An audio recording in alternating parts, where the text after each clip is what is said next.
Much indeed, thank you. As havens for free speech go, Ecuador doesn't naturally jump to the top of the list, which is what makes Julian Assange's choice of it for his asylum even more odd. The WikiLeaks founders holed up in the embassy in London to avoid extradition to Sweden, where he's wanted for questioning over sex crime allegations. So why Ecuador? Could the choice really rest on a relationship with the president founded during a chat show interview? Tim Hewell investigates. It was the perfect place for Charles Darwin to study the origin of species. It's perfect for oil prospectors and banana planters. But why is Ecuador such a good place for one of the world's foremost champions of freedom of expression to seek asylum? Fewer than 1 in 3 Ecuadorians has access to the web, the home of Julian Assange's WikiLeaks.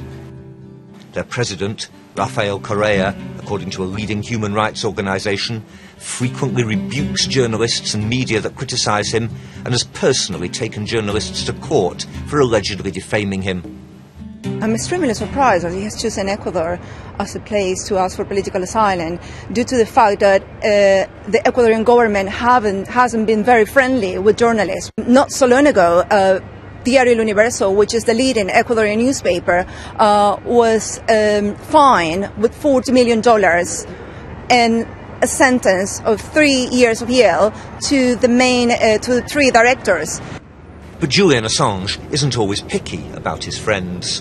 While hosting a show on Russia Today, widely seen as a Kremlin mouthpiece, he became quite pally with Ecuador's leader. It's been a pleasure to meet you, Julian, at least in this way. And cheer up. Welcome to the club of the persecuted. President Correa has taken Ecuador on a left-wing, often anti-American course, closing a US military base, pursuing a dispute with oil giant Chevron, and, most importantly for Assange, expelling the American ambassador over WikiLeaks revelations. So the support among the public as well in Ecuador is towards WikiLeaks and towards Julian's is great. And perhaps encouraging Assange suits Ecuador's leader and his regional ambitions. If he takes the lead on this, that's going to put him in a very strong political position in the whole region, the whole Latin American region. Also, the fact that next year is going to be election in Ecuador, this is definitely going to boost his popularity. Lawyers can't think of any similar recent case where someone's asked for political asylum in an embassy in London.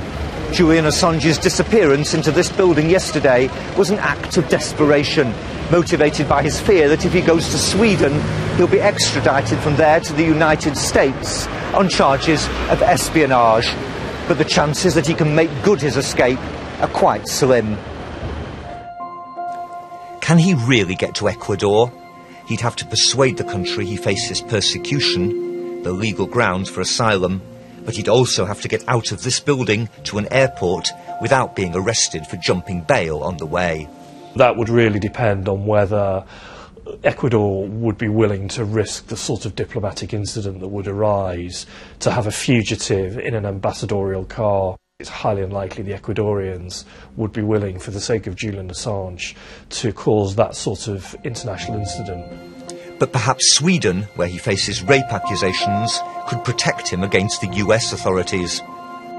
I cannot imagine any circumstances in which Sweden or any other country would ever give a prospective guarantee that under no circumstances it would extradite an individual.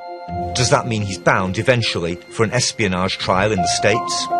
At the moment, it is a complete unknown as to whether the United States want Julian Assange to put him on trial for treason or espionage offences or anything associated with WikiLeaks. So will Assange soon find himself back on the streets of London?